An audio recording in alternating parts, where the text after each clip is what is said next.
Nasa kustodiya ng National Bureau of Investigation, NBI, sina dating DPWH Bulacan Assistant Engineers Bryce Hernandez at JP Mendoza matapos arestuhin sa Senado. Sumailalim ang dalawa sa booking procedure sa tanggapan ng NBI sa Pasay.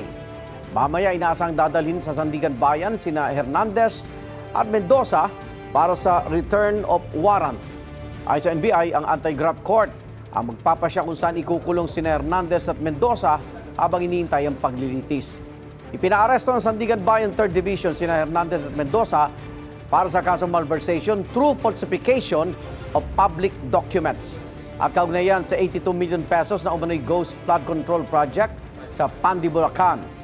Tumanggi muna magbigay ng pahayag ang kanilang abogado. Iniugnay ng dalawang babaeng testigo ng Senate Blue Ribbon Committee ang kontratistang si Curly Discaya kay dating House Speaker Martin Romualdez. Kwento ng dalawa, empleyado sila ng isang negosyante na dating nangupahan sa isang property sa Forbes Park bago ito naibenta. Anila Enero noong 2024 nang sabihan sila ng kanilang boss na i-evict sila sa lugar.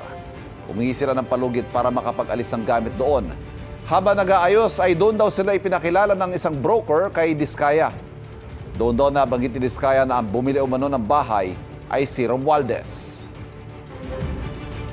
Natandaan namin siya because he was the one manning the people na sinabihan pa na tulungan kami para mapabilis yung pag-move out. We both asked, baka pwede po namin pakiusapan yung may-ari, yung bagong nakabili ng bahay.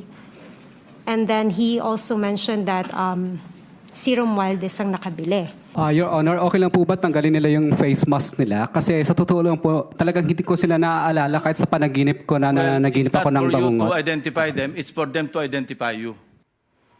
Git ni Discaya, hindi pa siya nakakapasok sa Forbes Park. Hindi rin doon niya maalala ang dalawang babae at wala siyang transaksyon sa kanila. Tinawag namang imposible ng kampo ni Romualdez ang alegasyon ng dalawang testigo.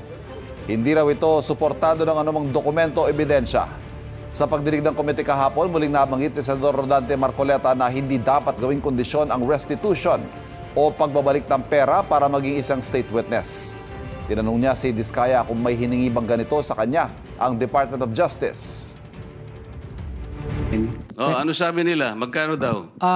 Ako po, hindi ko po masabi kung magkano po. Kasi para sa akin po, parang kami po ang nanakawan. Parang ibig sabihin, parang modern day na pagnanakaw. Ibig sabihin yung nakaw ba? Siya pa ang magbibigay ng pera dun sa ninakawan niya. Lahat po tayo physically naghitla dun sa sinabi ni Mr. Discaya na parang sila pa yung nanakawan. I would like to request the good chair to please reiterate yung utos ng komite kina Mr. Discaya. I-submit yung ledger na sinabi ni Ms. Discaya noon, meron sila ng mga proyekto pati joint venture projects mula 2016 hanggang 2022. Peke ang plaka ng isa sa mga mamahaling sasakyang pagmamay-ari umano ni dating Congressman Saldico. Ayon sa PNP Highway Patrol Group, ayon kay PNP HPG Director Brigadier General Hansel Marantan, ang luxury car na kabilang sa mga kinumpiska noong January 8 ay nakarehistro sa ibang pangalan. Makipag-ugnayan daw ang HPG sa Bureau of Customs at Land Transportation Office para sa paghahain ng karagdagang kaso laban kay Ko na isinasangko sa mga questionabling flood control projects. Wala bang pahayag ang kampo ni Ko? Sa ngayon, nasa kustodiya ng Independent Commission for Infrastructure ang mga kinumpiskang sasakyan. I have talked with the LTO chief. Sabi niya walang records din sa LTO. Obviously, gawa-gawa ng plaka. In fact, nagalit nga yung may-ari ng plaka. Bakit siya in-involve dyan? Pabayaan muna nating mag-imbestiga yung LTO.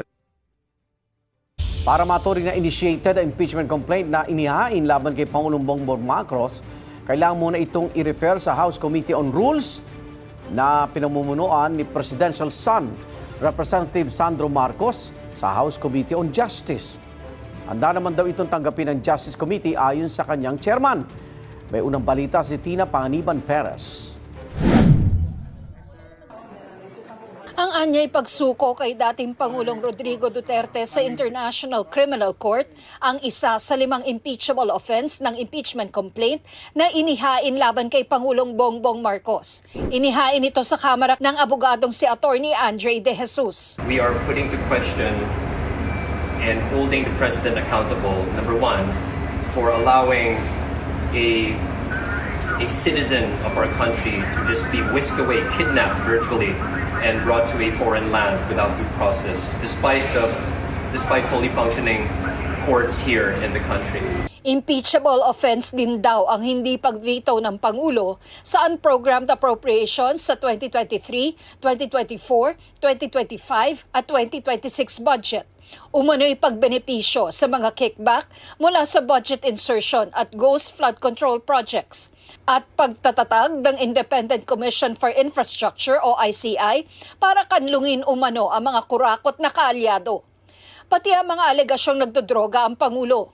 We're also putting to question the fitness of the president to still govern our country. Binigyang diin ni De Jesus na dapat ma-impeach ang Pangulo dahil sa graft and corruption, culpable violation of the Constitution at betrayal of public trust. Iginiit din niyang wala siyang kaugnayan sa Pangulo o kay Vice President Sara Duterte. If you're asking if I'm affiliated with the Dutertes, no, I am not. No, I have no links with the president. I've never met either the president or the first lady. That's the thing. There's the accusation that this is intended to trigger the one-year ban, right? Inendorso naman ni House Deputy Minority Leader at Pusong Pinoy Party List Representative Journey Jet Nisay ang impeachment complaint.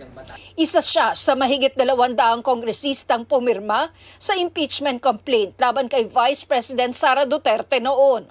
Kabilang din siya sa mga inirekomenda ng ICI na kasuhan ng Ombudsman kaugnay sa maanumalyang flood control projects. Ito yung gustong pag-usapan ng taong bayan, hindi puro sa social media. Ito ay sa tamang forum natin dadalhin.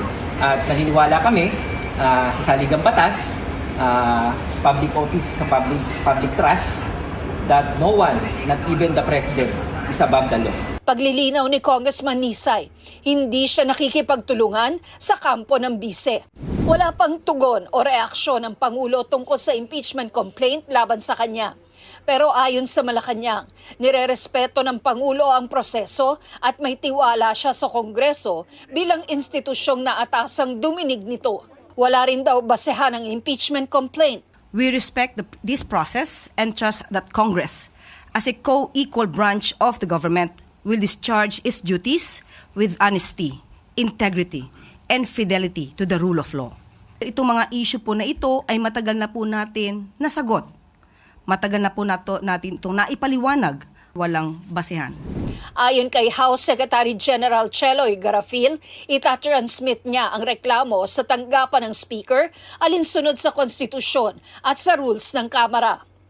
Nakasaad sa rules on impeachment na isang impeachment complaint lang ang pwedeng ma-initiate laban sa isang impeachable official sa loob ng 1 taon. Hindi pa deemed initiated ang reklamong inihain dahil hindi pa ito nare-refer sa House Committee on Justice. As soon as it is included in the order of business and soon enough will be referred in the Justice Committee, rest assured that the Justice Committee is ready to receive the impeachment complaint.